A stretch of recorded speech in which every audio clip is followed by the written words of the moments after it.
BEXEY is a name that you may or may not have heard, but he has become an infamous figure in the rap community as of late. He first got his start on SoundCloud before slowly rising the ranks in the world of rap. He was born in the UK, but through some of his early connections with the likes of Lil Peep and Fat Nick, he was able to transition over into the American rap game. He was definitely a rising star in the SoundCloud scene, but all of his momentum was cut short by a very unfortunate decision. So what was it that BEXEY did that caused him to be such a contentious figure, bordering on full-blown hatred from certain groups? Well, let's find out when we look over the life of BEXEY. BEXEY was born as George Measure on August 3rd, 1996. He was born in London and he was one of 4 children, being the youngest of them all. He got to start in rap at the age of 13 by recording freestyles in his local playground. Him and his friends would diss each other on tracks and they would play the beat out of one phone while recording it with the second phone. It started as just a fun game that he would play with friends on the playground, but after a while BEXEY noticed that he was the best of all his friends at rap and nobody could really compete with him. Time and time again he would beat his friends at this game, leading him to think that maybe he could actually do this as a full-time hobby. He decided to start recording his music and uploading it to YouTube. The first ever song that he made was a cover of one of Wiz Khalifa's songs that he actually recorded on a webcam, as he didn't even have a mic at the time. BEXEY knew the quality of the song wasn't very good and he grew embarrassed of it over time and later on deleted it. He knew if he was going to take this seriously he had to purchase a mic, and instead of uploading stuff to YouTube he decided to turn his sights on SoundCloud. At the age of 14 he was uploading multiple tracks on the app every day under the name Zekroid Season, and one day he was scrolling through the app looking for new music to listen to. He would discover a song that changed his life forever, Star Shopping. At the time this track only had about 1,000 plays on it, but that didn't really matter to BEXEY. He knew the song was something special and he knew he had to message the person who made it so he could talk to them. BEXEY himself was actually doing a pretty good job gaining a fan base on the app, as he actually had about 5,000 followers, which is pretty good for early SoundCloud. Meanwhile, the artist behind this track, Lil Peep, only had about 100 followers. BEXEY saw his chance to work with an upcoming talented artist, so he shot him a message. After sending the message, he didn't really expect to get a response right away, but Peep would instantly message him back saying scroll up. BEXEY wasn't really sure what Peep meant by this, but when he would scroll up in his messages, he would see that Peep had actually messaged him multiple times before this point, saying he was a big fan of his music and that he actually was inspired by BEXEY to make the same style. The two lived very far apart from each other at the time, as BEXEY was in London and Peep was in New York, but they were able to connect and become friends through the online game known as RuneScape. The two would play this game almost every night, connecting, talking about music, and becoming fast friends. This really helped BEXEY out at the time, as in real life he didn't really have a whole lot of friends, and Peep had actually just dropped out of high school, so he also didn't have a whole lot of connections in real life. Eventually this would lead to the two of them making music together when they would make their first track inspired by RuneScape known as Repair. Actually, the two of them would make a music video for the song where they each record their parts separately on a green screen before editing it all together to make one cohesive video where it looked like they were actually in the same room together. They followed that up with an entire collaborative EP known as Romeo's Regrets, which was named after a quest in RuneScape. In 2016, BEXEY would release his first solo mixtape, Instant Rush. Music was still a hobby for him at the time, as his full-time job was actually working on a construction company. All of this would change one day when he was building a house and he would accidentally knock a cinder block onto one of his co-workers' heads. At that moment, BEXEY realized he didn't want to be a construction worker for the rest of his life doing something he didn't really love. He decided to put all of his effort into making music and decided to do it as a full-time job. Also, I assume he was probably fired. No other choice on the table, BEXEY would decide to become a full-on shut-in and make music every day of his life. He would then move out of his parents' house, moving in with a friend, and not long after that, Peep actually came to visit him all the way from overseas. Peep would actually stay with BEXEY for a couple months, getting away from the goth boy clique and all of the drug abuse that was going on there at the time. BEXEY was also able to come along with Peep to do a couple shows together. These were the first shows that BEXEY ever did, and a lot of them actually took place in America, because BEXEY wasn't really blowing in the UK, but meanwhile America was really starting to fuck with him. BEXEY was even invited to be the opening act on Lil Peep's Come Over When You're Sober tour. Unfortunately, while on this tour, things would really start to take a dark turn for BEXEY and the rest of the members. Once the tour started, everyone would start to indulge heavily in drugs. BEXEY was never really one to do drugs, but since he was on tour with the entire goth boy clique and they were doing it, he decided to join in. One night, Pete fell asleep on the back of the bus after taking too many pills. BEXEY would record a short video of Pete passed out for Snapchat, making a joke that he was working out in the back of the bus getting abs. Apparently Peep's at the back of the bus doing press-ups, sit-ups,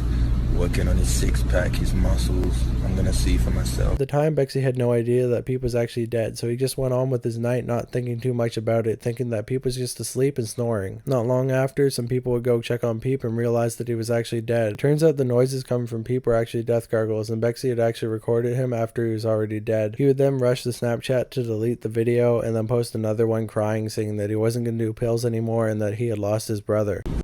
My brother just died in my arms, man. I'm done with this shit, man, forever.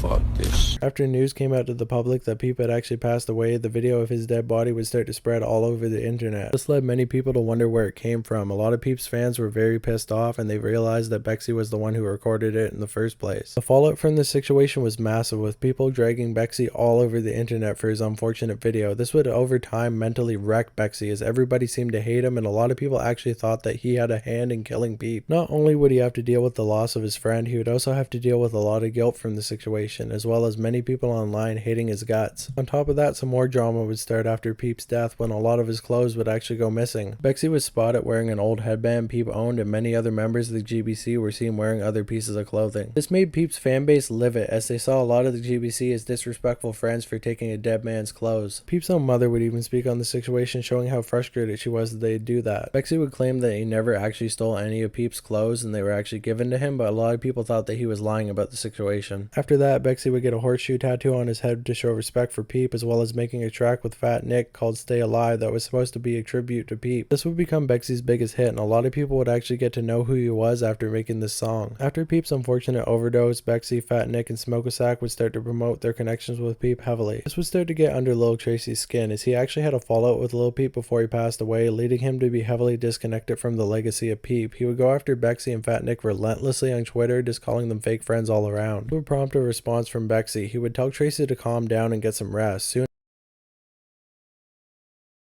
after, BEXEY would even appear on a No Jumper podcast. Him and Nick would promote the song Falling Down with Lil Peep and XXXTentacion, defending the song, as many of Peep's friends and fans weren't very happy with the song being created. This mostly came down to the fact that a lot of Peep's friends said that he didn't really like X during his life. After that, BEXEY would drop a track with the Suicide Boys called Broken Smile that was almost as big for him as Stay Alive. He would then go on tour with Fat Nick, touring all over the country. After this, BEXEY would then go on a bit of a solid run on Worldstar, dropping his track Go Getta, gaining almost 4 million views and introducing him to a whole new fan base. He then followed that track up with 2 more tracks known as Hot Steppa and True Colors. He would then end the year off by dropping a mixtape called Spooky Electric. Unfortunately, after 2018, none of his music really went as far. I remember hearing about his Blood and Magic EP in 2020, but after listening to it, I didn't really enjoy it at all. I was somebody who was pretty tapped in with BEXEY. A lot of people on the outside didn't even know this release even came out. It seems by this point, BEXEY wasn't really accepted in the UK, and his fan base in America had mostly abandoned him after Peep's death. His outrageous appearance gained him some clout, but most people didn't really stick with his music after seeing him for the first time. While most people left Magnet alone after the whole situation that happened with him and Peep, it seems that people still continue to go after BEXEY to this day. In fact, in 2023, it seems the hate for him has even gotten worse than it already was. People actually have pushed BEXEY to not want to make music anymore. He was even hospitalized several times over the years for attempting to commit suicide. I'm not trying to blame anybody, and I don't think the online hate was the only factor that led him to do this, but I'm just saying that it probably affects him a little bit. At one point, BEXEY actually got married and moved out to the country. He's been raising animals, making music from time to time, and just overall keeping to himself. He even got one of his tracks on the soundtrack for Tekken 8. He seems to be very happy in his relationship, and stepping away from the fame may have been the best choice for him. After all, not everyone's cut out to be famous. And that would be the end of the story, but it seems BEXEY's past has actually continued to bother him to the point that he's actually trying to release more music with Peep now. After news came out that Peep's mom, Liza, had actually got full custody over all of Peep's music, BEXEY decided to reach out to her. But after not getting a response from her for several weeks, he decided to take to Instagram to ask if his leftover Peep songs could be released, even if it meant that his verses were cut off completely. He never ended up getting a response, so he once again posted on Instagram, claiming his label was messing with him, throwing other members of the GBC under the bus, claiming they gave Peep drugs, and just in general stirring the pot. Seems even 6 years later, the events that transpired on that tour bus still weigh heavily on his mind. It kind of makes sense though, as the public perception of BEXEY was basically ruined, and Peep's fans will likely never respect him again. I for one don't hate BEXEY, and I don't blame him for the death of Peep, but upon researching this video, I definitely can see how he rubbed some people the wrong way. Even still, he doesn't deserve all the abuse that he's taken online. Like, I do understand that he made a huge mistake. He should have never put Peep's body out there, and it's horrible that Peep's body was defiled in that way, but it was a mistake at the end of the day. I'm one for giving people second chances, and after 6 years, I think he really deserves to be off the hook. Like, you don't have to like his music, you don't have to fuck with him, but the least you can do is just leave him alone. At the same time though, I think BEXEY Bexey should just leave the Peep stuff completely alone. Clearly it's a very sensitive subject for a lot of people. I think that he should just release the songs by leaking them online and just let it go. Just one more thing to mention at the end of the video though, this recent situation may have happened because Bexey actually just relapsed on alcohol, as he's actually an alcoholic, so maybe we gotta let it slide. Here's hoping these songs can be released one way or another so fans can finally hear them, and here's hoping that Bexey can finally find peace far away from the people who would want to see him get harmed. So thank you guys so much for watching to the end of this video. I know it was kind of a controversial one, so I appreciate you guys hearing me all the way out. Once again, it's Shoutout Knife Gang. If you made it to the end of this video, leave a knife emoji or say Knife Gang in the comments below. And if you want to be really awesome, you can subscribe, because I'm trying to become the most subscribed Twisted World on the entire platform. I do have to apologize though to the other Twisted World, as I actually misgendered them. I said they were a guy, they're actually a girl, so sorry for that, but I still want to pass you in subs.